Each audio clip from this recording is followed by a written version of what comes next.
తెలంగాణ గ్రామాల్లో ఎన్నికల నగారా మోగింది. పల్లెలో పంచాయతీ ఎన్నికల సమరం మొదలైంది. ఈ రోజు నుంచి ఎన్నికల కోడ్ అమల్లోకి వస్తోంది. 3 విడతల్లో పంచాయతీ ఎన్నికలు జరుగుతాయి. 21న తొలి విడత పోలింగ్, 25న రెండో విడత పోలింగ్, 30న మూడో విడత పోలింగ్ జరుగుతుంది. బ్యాలెట్ పద్ధతిలో జరిగే ఈ ఎన్నికల్లో 1.5 మంది ఓటర్లు పంచాయతీల్లో తమ నేతలను ఎన్నుకోనున్నారు. విడతలు జరుగుతాయి. మొదటి విడత 7వ తారీఖు నాడు మొదలయ్యి జనవరి 7వ తారీఖు నాడు మొదలయ్యి 21వ తారీఖు నాడు ముగుస్తుంది. రెండవ విడత 11వ తారీఖు నాడు మొదలయ్యి 25వ తారీఖు నాడు ముగుస్తుంది. 25 సుమారుగా 15 రోజుల టైం ఉంటుంది. మూడవ విడత 16వ తారీఖు జనవరి 16వ తారీఖు నాడు మొదలయ్యి 30వ తారీఖు నాడు జనవరి 30వ తారీఖు నాడు ముగుస్తుంది.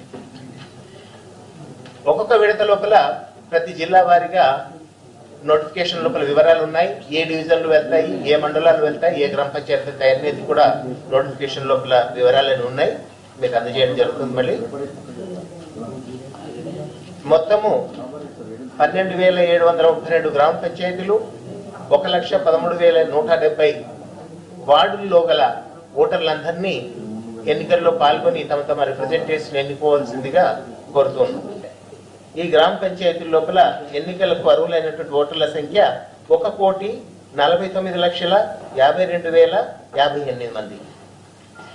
తర్వాత ఇది 19 నవంబర్ 2018 వరకు ఉన్నటువంటి వచ్చినటువంటి జాబితా.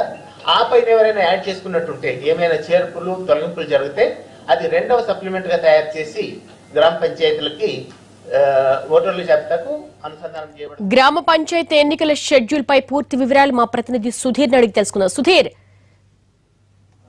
గ్రామ పంచాయతీ ఎన్నికల వివరాలేంటి?